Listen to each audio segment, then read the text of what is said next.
So I'm talking about the biology of OCD.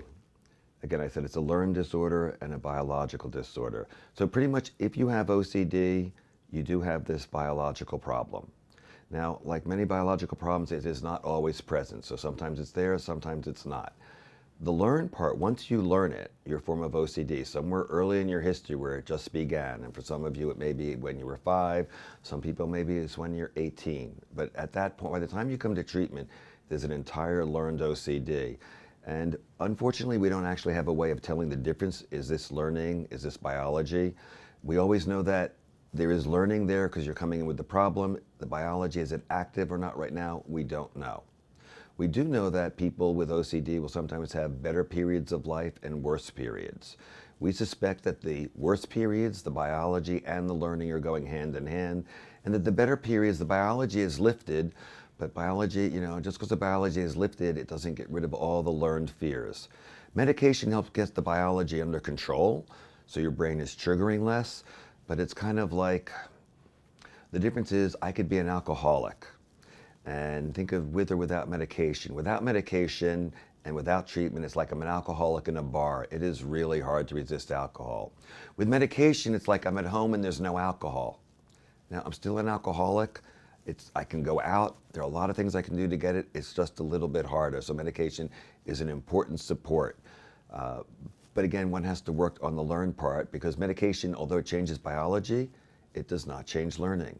Right? It doesn't get rid of who you love, it doesn't make you forget how to add, and it doesn't make you forget your learned fear. As someone with OCD, you have 3 traits that we are not able to get rid of. Most sufferers from OCD, you're above average intelligence. And as I said earlier, the only people who are absolutely certain are stupid, so we're not going to be able to help you do that. You may or may not be aware of it, but if you have OCD, you're incredibly creative. Many of you are aware of that. If you think you're not creative, you have to understand that the core of creativity is 2 words. What if? And that is the core of OCD. Now, in normal creativity, it's what if, and you think it through, you think all the possibilities. In OCD, it's what if, no, that can't happen, I don't want that. Now, the trouble is, I say creativity and everybody thinks about art. Creativity is not for art, evolutionarily. Creativity is survival. Where's the tiger and how can I make sure it doesn't eat me? Where's the tiger? How can I find a way to eat it? And in the modern world, survival is not just physical, it's psychological. What is a threat to my survival? Again, most people are not, if they leave a building, are not looking for terrorists in the streets. But if you have a report in your neighborhood that there are terrorists shooting people, you go out on the street, now suddenly you're looking. In the same way, what is really important to you? If I'm a really person who's very rigid and I'm really trying to be moral and I'm trying to find all the ways that I can prevent myself from making a moral mistake. And that creativity is going to look for where's the danger? What is the greatest danger?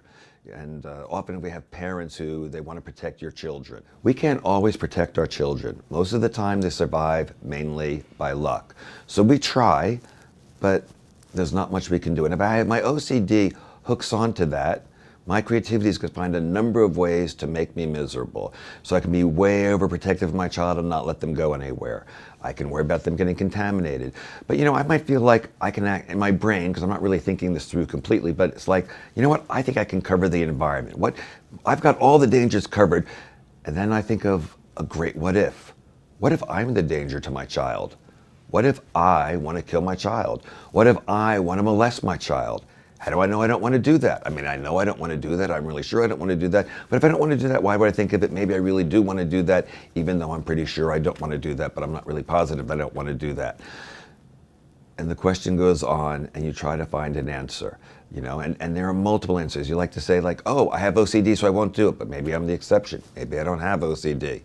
The creative brain is looking for danger so it can defend against it, but for every logical answer, there's another what if. The goal of treatment is how do we help you live with uncertainty? It seems so obvious that somebody would want to do something that's true, but human beings are really good at this one thing called denial.